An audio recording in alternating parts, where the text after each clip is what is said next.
teman-teman sekalian, ketemu lagi di YouTube channel Dosen Daily.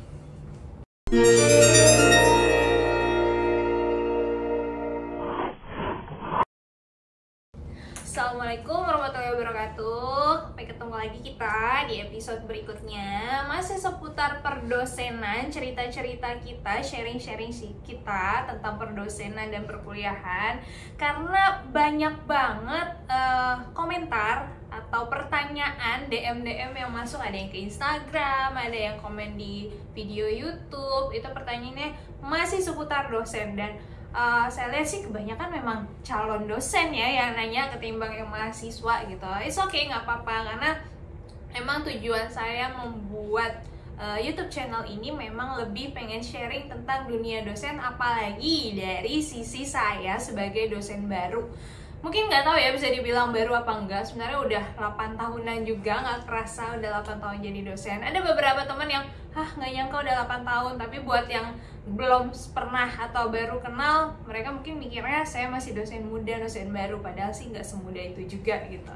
Nah, ini ada beberapa pertanyaan terutama buat saya yang bertanya itu justru kebanyakan calon dosen, atau ada juga yang dosen masih muda alias pemula banget gitu.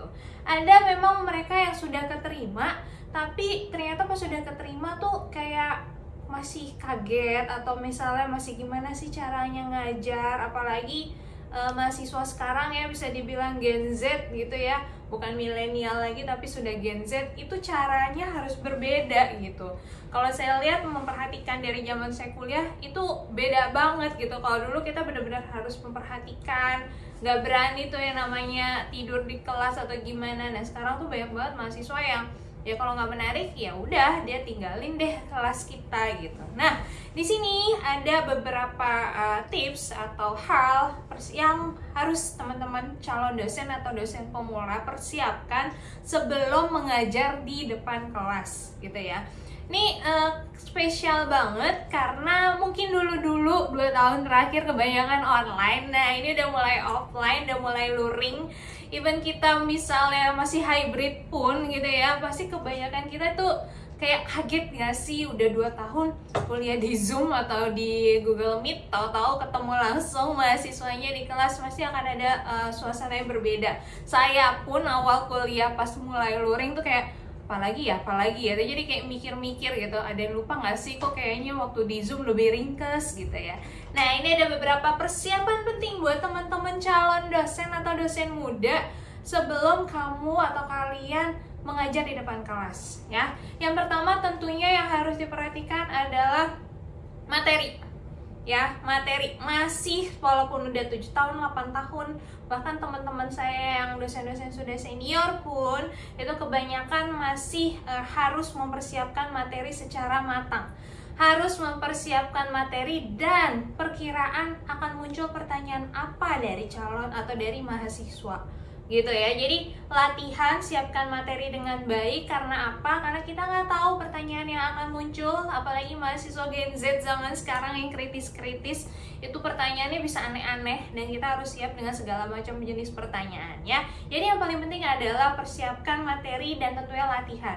Latihannya gimana? Kalau saya kebanyakan latihan di depan cermin, atau kalau lagi sendiri gitu ya, lagi sendiri tiba-tiba besok ngajar ini nih, materinya ini gimana ya, awalnya, intronya, endingnya, atau di tengah-tengahnya kasih improvement apa gitu supaya tidak membosankan. Jadi benar-benar harus latihan, persiapkan materi gitu ya teman-teman semua. Itu yang pertama, harus banget. Yang kedua adalah melatih vokal. Ini bukan hanya penyanyi yang harus melatih vokal, tapi kita dosen atau guru mungkin ya yang mengajar di depan kelas, pronouns atau pengucapan pelafalan A, I, U, E, O nya harus jelas.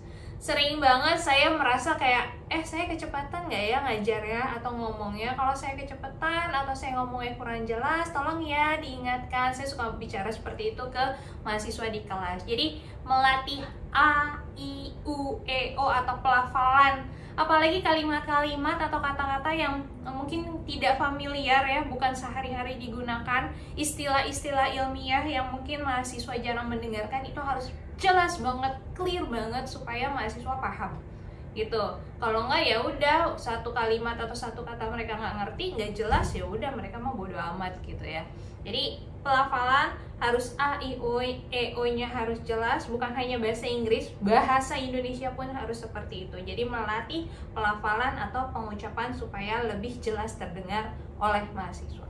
Yang ketiga, ini juga nggak kalah penting, selalu buat saya ya, tips dari saya adalah selalu berikan jeda antar kalimat. Nah kayak gini ya, selalu berikan jeda antar kalimat. Jadi kenapa harus dikasih jeda? Supaya mahasiswa mencerna gitu. Jadi kayak kita nggak tahu ya, mereka atau mahasiswa ini di kelas dalam keadaan ngantuk kah, dalam keadaan semalam dia habis begadang kah, atau dia lagi sakit, atau dia lagi berantem sama pacarnya. Jadi ada hal-hal yang mungkin mahasiswa itu dalam keadaan tidak fokus. Gimana supaya mereka tetap paham apa yang kita dosen sampaikan, tapi tetap walaupun kita ngomong panjang lebar tapi dia paham gitu, harus gimana? Ya itu. Jadi secara penjelasan juga pelafalan A, I, U, E, O-nya jelas, kasih jeda antar kalimat. Gimana? Paham? Gitu. Jadi ada jeda yang membuat, atau hening sejenak yang membuat mereka mencerna kalimat yang baru saja kita sampaikan ya. Mudah-mudahan teman-teman paham. Jadi ada 3. Kemudian yang keempat adalah, yaitu ya tadi maksudnya jeda itu tentu untuk menarik nafas gitu, menarik nafas dulu, hening sejenak. Yang keempat adalah kenali ruangan kelas atau stage tempat kalian akan mengajar. Kenali ruang kelasnya supaya apa? Oh, besok saya ngajarnya di ruangan lantai 2 nih. Ruangan lantai 2 nih, layoutnya begini, denahnya begini. Oh, berarti saya nanti bisa nih jalan ke arah sana. Bisa nih. Jadi, jangan hanya stay di depan aja. Buat kalian bergerak, movingnya agak random moving gitu, supaya mahasiswanya mau nggak mau jadi fokus. Kaget-kaget deh mahasiswanya gitu ya. Dan yang terakhir, tips atau apa hal yang perlu kalian persiapkan saat bicara di depan kelas adalah mengenali justru karakter mahasiswanya. Sama kalau mahasiswa harus mengenali karakter dosen. Dosen mereka ada 10-10-10-nya mereka harus paham. Oh, kalau dosen yang ini santai. Oh, dosen yang ini killer. Oh, dosen yang ini tegas. Kalau ngumpulin tugas harus tepat waktu. Mereka harus memahami itu. Kita pun harus memahami itu. Mungkin, nggak mungkin juga ya kalau kita hafalin satu kelas ada 30 orang. 30-30-nya kita pahamin, oh si ini begini, si ini. Mungkin enggak. Kecuali kalau memang kenal banget, cukup deket gitu ya. Oh, nih anaknya rada pemalas nih. Oh, nih anaknya kritis nih gitu. Itu bisa gitu. Tapi kan belum tentu semuanya kita bisa pahami, kita bisa kenali karakternya. Sehingga bagaimana mengenalinya adalah paling enggak kalian tahu gimana suasana kelas itu biasanya. Kita bisa discuss sama teman-teman dosen yang memang sama-sama mengajar kelas itu. Kalau kelas ini gimana sih, Bu? Kalau kelas ini gimana sih, Pak? Oh, kalau mereka begini. Jadi kita bisa saling tukar-menukar informasi antar dosen. Biasanya saya seperti itu. Oh, kalau kelasnya si 2022 nih anaknya nih masih rajin-rajin, soalnya anak baru. Mereka kebanyakan begini gitu. Jadi kita tahu harus seperti apa. Kita tahu harus memberikan perkuliahan sejenis apa, memberikan kuis kah atau memberikan games kah. Nah, itu. Jadi kita bisa mengetahui akan bagaimana ke depannya. Oke, teman-teman. Itu aja, kira-kira ada 5 hal yang perlu kalian persiapkan sebelum menjadi dosen di depan kelas atau memang masih belajar untuk saya pun juga masih terus belajar ya, supaya lebih baik, apalagi karakter mahasiswa sekarang yang kita unpredictable lah, bisa dibilang seperti itu.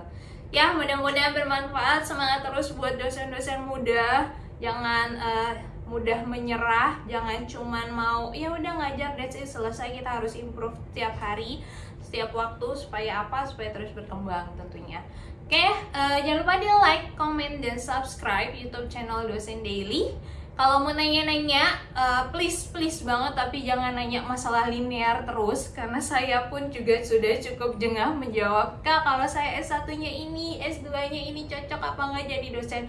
please baca atau nonton lagi video-video saya sebelumnya yang membahas linearitas supaya kalian bisa mencerna sendiri. Jadi biasakan juga ya menonton atau membaca video sebelumnya, penjelasan sebelumnya, supaya bisa dapat penjelasan sebelum kalian bertanya, mengulang-ulang pertanyaan. Oke teman-teman, mudah-mudahan bisa membantu. Dan jangan lupa kalau ada yang mau disaranin untuk pembahasan video atau episode berikutnya, silakan tuliskan di kolom komentar di bawah atau DM ke Instagram saya di @chakoffee, CHACOFFEE. Oke, sekian untuk episode berikutnya. Wassalamualaikum warahmatullahi wabarakatuh. Bye bye.